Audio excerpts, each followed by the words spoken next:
आप इस चीज़ पे जोर क्यों नहीं देखते कि एजुकेशनल इंस्टीट्यूशन हमें सेटअप करने हैं, रिलीजियस इंस्टीट्यूशन नहीं। हमारा संविधान हमें सहायता करता है कि हम मुसलमान बच्चों को पढ़ाएं लिखाएं, डॉक्टर इंजीनियर साइंटिस्ट बनाएं, हमें एड भी मिलती है सरकारों से। लेकिन आज वही मदरसे मज़हब को इस्तेमाल करके मानसिक गुलाम बनाने के अड्डे बनते चले जा रहे हैं। आपने बोला इंशाल्लाह एक दिन मुसलमान बच्ची प्रधानमंत्री बनेगी, लेकिन हैदराबाद में अरब से शेख आके 70-80 साल के शेख आके 12-12 साल की बच्चियों के साथ निकाह करते हैं शरिया के नाम पर, पॉक्सो एक्ट का वायलेशन करते हैं, रेप करते हैं, और आप यूनिफॉर्म सिविल कोड के भी खिलाफ बोलते हैं। आप क्यों नहीं चाहते कि मुसलमान बच्चे का कानून या मुसलमान की शिक्षा व्यवस्था या मुसलमान की न्याय प्रणाली 130-35 करोड़ भारतीयों जैसी हो? आपने कन्हैया लाल के ग्रूसम मर्डर को, लिंचिंग को कंडेम किया, उसका मैं स्वागत करती हूँ, लेकिन ये आतंकवादी रातों रात नहीं बन जाते हो ऐसी साहब। मुसलमान बच्चे को पहले अलगाववादी बनाया जाता है। तुम्हारा पहनना ओढ़ना, खाना पीना, कानून, जुडिशरी, शिक्षा सब अलग है। जब वो सेपरेटिस्ट बन जाता है तब कुछ नेता उसको इस्तेमाल कर लेते हैं मुसलमान लीडर बनने के लिए, और कुछ आतंकवादी संगठन इस्तेमाल कर लेते हैं उनको टेररिस्ट बनाने के लिए। तो आप उस अलगाववाद को पोषण क्यों देते हैं? गुनाह इंसान जब करता है ना, तो अगर आप उसको मजहब के चश्मे से देखेंगे तो फिर आप वो चश्मा उतारना पड़ेगा आपको। राजीव गांधी को मारने वाला कौन, इंदिरा गांधी को मारने वाला कौन, और गांधी को मारने वाला कौन?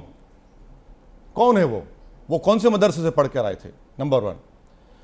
दूसरी बात, अगर मैं ये कह रहा हूं कि एक मुस्लिम बच्ची इस देश की प्रधानमंत्री बनेगी तो बुरी बात क्या हिजाब पहनने वाली?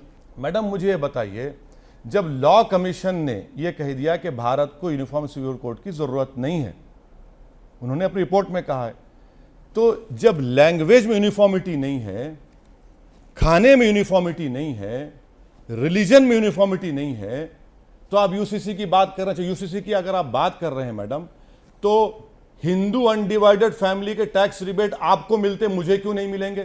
क्या वो राइट टू इक्वालिटी का खिलाफ नहीं है? यूनिफॉर्म सिविल कोड की आप बात कर रहे हैं, भाई कौन सा दयाभागा स्कूल ऑफ थॉट होगा या मिताक्षरा स्कूल ऑफ थॉट होगा? कौन सा स्कूल ऑफ थॉट होगा बताइए? गोवा में आप मिसाल देते हैं यूनिफॉर्म सिविल कोड की, गोवा में आप जाकर पढ़ लीजिए, अगर कोई हिंदू शादी करता है और उसकी वाइफ 25 साल या 30 साल के दरमियान में होती है, उनको बेटा नहीं होता है, तो दूसरी शादी कर सकते हैं। आप कौन से यूनिफॉर्म सिविल कोड की बात कर रहे हैं? मैं आपको ये कह रहा हूं कि डायरेक्टिव प्रिंसिपल्स फंडामेंटल राइट को नहीं छीन सकते, और मुझे फंडामेंटल राइट मिलता है आर्टिकल 29 में, मेरा कल्चर है। आप जिस शिद्दत के साथ मुसलमानों के मुद्दे उठाते हैं और लगातार आप मुसलमानों के मुद्दों पर जोर देते हैं, और चुनाव में भी जब जाते हैं, जो भाषण आपके होते हैं, तो आपकी कोशिश ये होती है कि मुसलमान एकजुट होकर के आपका समर्थन करें। तो कहीं आपको पर इसीलिए आरोप लगता है कि आप लगभग वही भाषा बोलते हैं जो कभी मोहम्मद अली जिन्ना बोलते थे। तो इस आरोप के बारे में आपका क्या कहना है? आप अगर मुसलमान कहेंगे, सुनिए और नहीं, मुझे सवाल पूरा कर लीजिए। मैं एक मिनट सर एक बार सुनिए। नहीं मुझे सवाल एक, मैं आपको गोडसे का साथी कह दूं? मैं गोडसे भी आपको कोई राइट नहीं है मुझे जिन्ना से नहीं कह रहा हूं आपको। नहीं, आपको कोई राइट नहीं है। मैं स्ट्रांग ऑब्जेक्शन लेता हूं इस बात को। मैं एक भारत के संविधान पर ओथ लिया हूं पार्लियामेंट में। मैं आपसे क्या, आपको ये कोई राइट नहीं सर, माफ करना, आपको जिन्ना नहीं कह रहा हूं, मेरी बात सुन लीजिए प्लीज। जबान आप क्या बोल रहे हैं? आप बोलना क्या चाह रहे हैं? वही तो, अरे सुन तो लीजिए भाई, गलत बात है। आप सुन तो लीजिए। एक शख्स जो 4 मर्तबा का एमपी है, अरे आप सुन तो लीजिए। नहीं, आपको जेब नहीं देता कि आप जिन्ना के मुझे जोड़ दें। मैंने आपको जिन्ना नहीं कहा, सुन तो लीजिए। आपने कहा उस बात को। नहीं, आप इंप्यूट कर रहे हैं। नहीं, आप सुन तो लीजिए। आप इंप्यूट कर रहे हैं बात को कहकर। यही तो मैं कह रहा हूं, सवाल तो सुन लीजिए महाराज। सर मैं सवाल सुनने तैयार हूं, मगर अगर आप मैंने आपको जिन्ना नहीं कहा, सुन लीजिए आप मैं क्या कह रहा हूं। मेरा एक बार सुन तो जिन्ना की जबान क्या मतलब? मैंने क्या कहा? आरोप है कि मैं आरोप नहीं लगा रहा हूं, आरोप वो लोग लगाते हैं जिनको आप गोडसे की बात कर रहे हैं, जो गोडसे की बात करते हैं वो आपकी भाषा पर जिन्ना का आरोप लगाते हैं। मैं खाली ये पूछ रहा हूं कि आपका इसके बारे में क्या कहना? क्या कहेंगे उन बारे में? उनको उनका दिमाग का इलाज कराना चाहिए। भाई जिन्ना ने अगर भारत को तोड़ा है, ये क्यों नहीं बोलते कि उस वक्त कितने मुसलमानों को वोट डालने का राइट था? कितने मुसलमानों को वोट डालने का राइट? खाली जो नवाबजादे थे, जिनके पास जमीन थी, जो इनकम टैक्स अदा करते थे, कितने लोगों ने वोट दिया? बिहार में 8% लोगों ने भी वोट नहीं दिया, 8% करीब। तो मुसलमानों पे कहां का आरोप? क्या कांग्रेस के इजलास में जीबी पंत ने मूव नहीं किया था इस देश को विभाजन का, और उसको सेकंड मौलाना अबुल कलाम आजाद ने नहीं किया था? हम कहां जिम्मेदार है इस देश के विभाजन के? हम तो हरगिज नहीं जिम्मेदार। अगर पूरे मुसलमानों को वोट डालने का राइट होता तो बताते फिर आपको, मगर ये बता देते मुसलमान जिना का साथ दिए। अरे भाई कहां मुसलमान, वो मुसलमान साथ दिए जो इलीट अपर क्लास जो थे। भारत जोड़ो यात्रा राहुल गांधी शुरू कर रहे हैं, पॉलिटिकल नहीं है। आपको क्या किसी न्योते का इंतजार है कि न्योता मिलता तब जाते? क्यों? क्या या फिर यूं ही आपको जुड़ना चाहिए? किससे? कि भारत जोड़ो यात्रा जैसे जो कोई पॉलिटिकल यात्रा नहीं है, देश को जोड़ने की पहल हो रही है।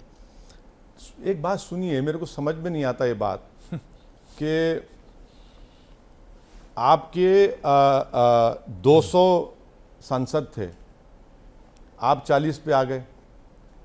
कौन जिम्मेदार है भैया उसका? मैं जिम्मेदार हूं। चुनाव हुआ ना, फिर दूसरी बार होता है आपके थोड़े बढ़ जाते हैं, 4-5 बढ़ जाते हैं। कौन जिम्मेदार है उसका? आप यानी यूएपीए का अमेंडमेंट का बिल लाती है अमित शाह, आप सपोर्ट करते हैं उसको लोकसभा में? आप सपोर्ट करते हैं। दिल्ली हाई कोर्ट में जजमेंट आता है फॉरेन फंडिंग बीजेपी और कांग्रेस को हुई, एक्शन लो। आप सुन ली तो भाई आप फर्क दिखाइए ना। भारत जोड़ो की बात अगर आप करेंगे कि भाई किसी एक शख्स के लिए, किसी एक शख्स की उसकी इज्जत में, उसके सियासी मुस्तकबिल को रोशन बनाने के लिए जुड़ जाओ, मैं नहीं जुड़ूंगा। ठीक है, आप कह रहे हैं कि ये भारत यात्रा जो है एक शख्स के लिए है। नहीं वो देखिए वो किसी पार्टी का प्रोग्राम है, उनका ऑफिशियल प्रोग्राम है, वो कर ले, हमको इतराज नहीं है, बिल्कुल करें। ठीक है, आप थोड़ी देर पहले नीतीश कुमार जो कोशिश कर रहे हैं उन पर भी उंगली उठा रहे हैं, उन पर भी सवाल उठा रहे हैं। तो देश में जो आप मानते हैं कि बीजेपी का अल्टरनेटिव होना चाहिए, नफरत की सियासत का अल्टरनेटिव खड़ा होना चाहिए, लेकिन ऐसी कोई कोशिश होती है तो आप उसका विरोध करने लगते हैं। प्रकारांतर से वो बात फिर साबित होती है कि राजनीतिक तौर पर आप देखते जरूर हैं कि भारतीय जनता पार्टी के खिलाफ सियासत कर रहे हैं, लेकिन वास्तव में आप उनकी मदद कर रहे होते हैं। जी, अब देखिए भाजपा की हम मदद कर रहे हैं भाई। ये मैं जितने भी बातें आपके सामने करा हूं कांग्रेस पार्टी के, ये फैक्ट नहीं है क्या?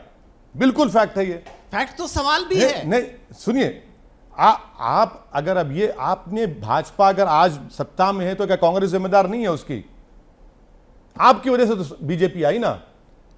गुजरात सुनिए, गुजरात में आखिरी मर्तबा एक मुस्लिम एमपी 1984 में हुआ था।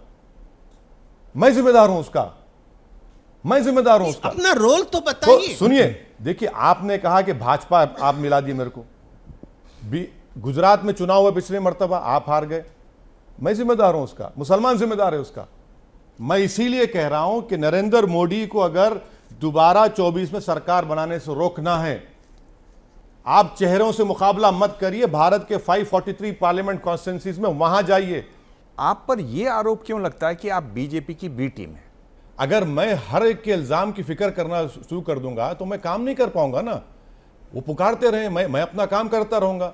भाई मेरे मरने के बाद तो कोई ये तो नहीं कहेगा कि इसने सौदा किया था अपने ईमान का, या फिर ये गुलाम हो गया था किसी इख्तिदार पर बैठने वालों का। मेरा काम करूंगा मैं। देखिए जो सच्चाई है उसको बयान करना है, और भारत के मुसलमानों के समझना है कि भारत को अगर मजबूत बनाना का है तो भारत के मुसलमानों के पॉलिटिकल वॉइस होनी चाहिए। अगर आप रेडिकलाइजेशन को, अगर आप फ्रिंज एलिमेंट्स को, ब्लैक शीप बोले, सबको अगर कमजोर करना चाहते हैं तो इस खाने को आपको पूरा करना है। और ये जो नाम निहाद सेकुलर पार्टियां हैं वो कभी नहीं चाहेंगे। और भाजपा तो खैर उनके पास अब तो ना लोकसभा में कोई मुस्लिम एमपी था, ना राज्यसभा में अब है। उनको फिक्र ही नहीं है मुस्लिम वोट की, उनको सिर्फ हिंदू वोट की फिक्र है। तो मुसलमान क्या करें फिर?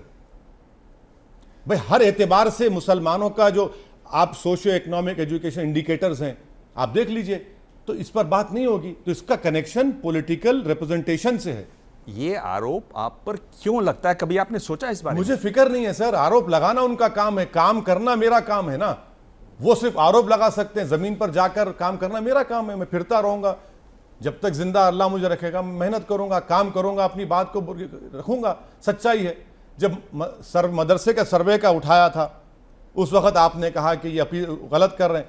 आपने देखा जमीयतुल उलमा ने जिम्मेदारी का एक पैगाम दिया। दारुल देवबंद में मीटिंग होने जा रही है 24 सितंबर को। ये तो सच्चाई है, बोलना पड़ेगा ना, उसमें बुरी बात क्या? क्या मजबूरी है मेरी, बताइए। मैं अभी आपको बताती हूँ कि मैंने ओए होए होए होए, नमकीन के चटकारे लेते हुए टकटकी मार के डिबेट शो को पॉज रिपीट कर कर के देख रहे हैं जोगिंदर जी। इनकी तरह आप भी देखें अपनी फेवरेट डिबेट्स को रिपीट कर और डाउनलोड कीजिए एबीपी लाइव ऐप अपने स्मार्ट टीवी पर।